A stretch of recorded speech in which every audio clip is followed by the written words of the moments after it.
You might not use the actual words, "Who am I?" but you may have wondered or thought about some version of this question. What we're really asking about our identity.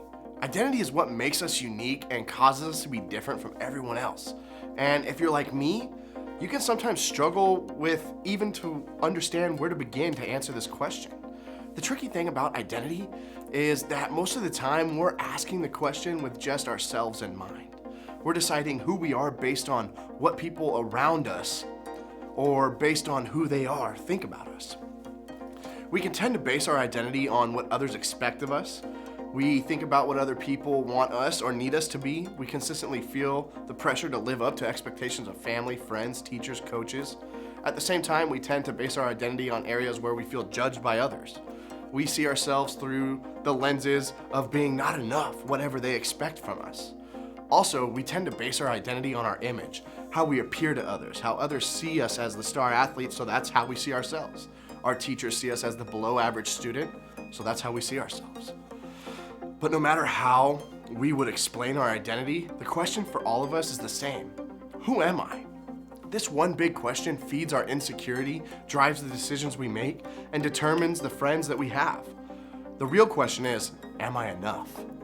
Some of you may answer yes to this question, but you would probably say, yeah, I'm enough, but, and then you may be quick to point out the areas where you're not measuring up. Because let's be honest, the areas where we don't measure up seem to take a lot more of our thinking than the areas where we do, right? Others of you may answer the question saying, no, I'm not enough because. No matter what anyone tells us, we have a hard time believing that we could ever be enough. However, you'd answer that question. Here's the good news. What we talk about today has the potential to be a game changer for you in the way that you answer this question moving forward. I probably don't have to tell you this, but people have been wondering, am I enough since the beginning of time? Today we're going to look back at an interaction between Jesus and a group of people in the book of John, which is one of the 4 books of the Bible that talks about Jesus' life here on earth.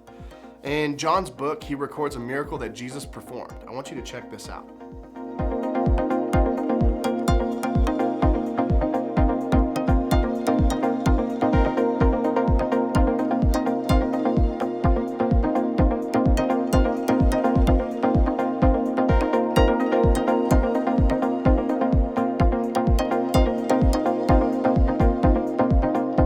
So right away, there's a problem.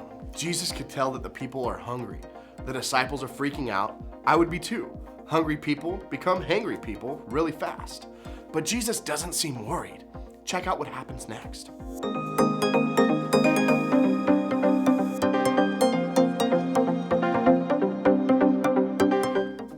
Andrew mentions that there's a youth who has some food.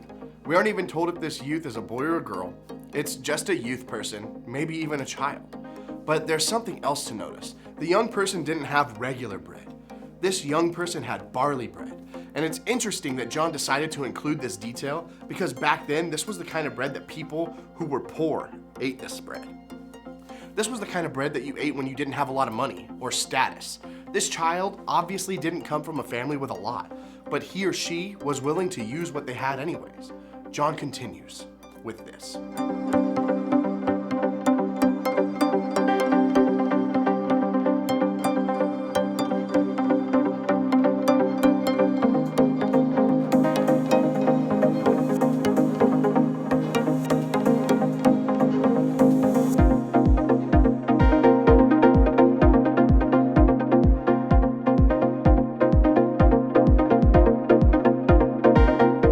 Jesus did something miraculous, something extraordinary, something that someone with supernatural power could do.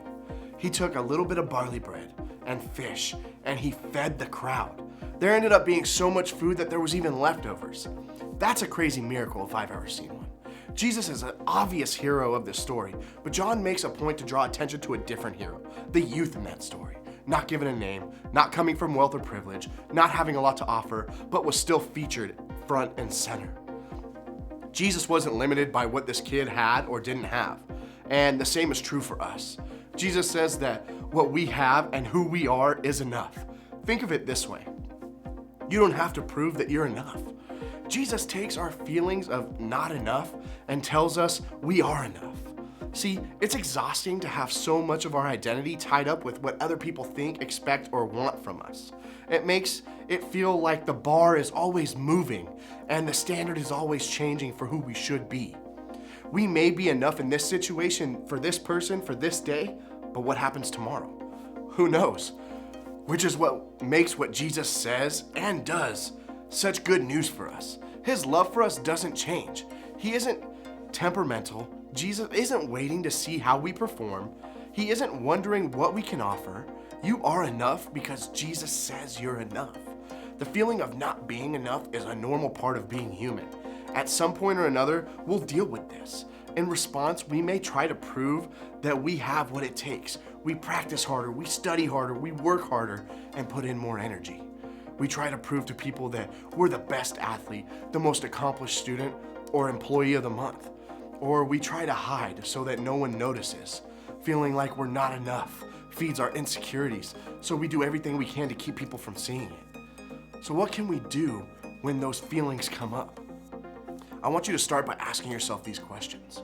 Where in my life do I feel like I'm not enough? Around friends, at home, when it comes to grades, sports, at church? Then, when I don't feel like I'm enough, do I tend to respond by hiding, proving myself, or something else? How different would our lives look if we stopped trying to prove myself or hide in an area? Or to put it another way, what would it look like to believe Jesus when he says, I am enough? The fourth question, when I feel that way, how am I going to remember that I am enough? A tip from my own experience is memorizing what God says. And a particular verse is Ephesians 2:10. Maybe a good place to start. Here the Apostle Paul writes this.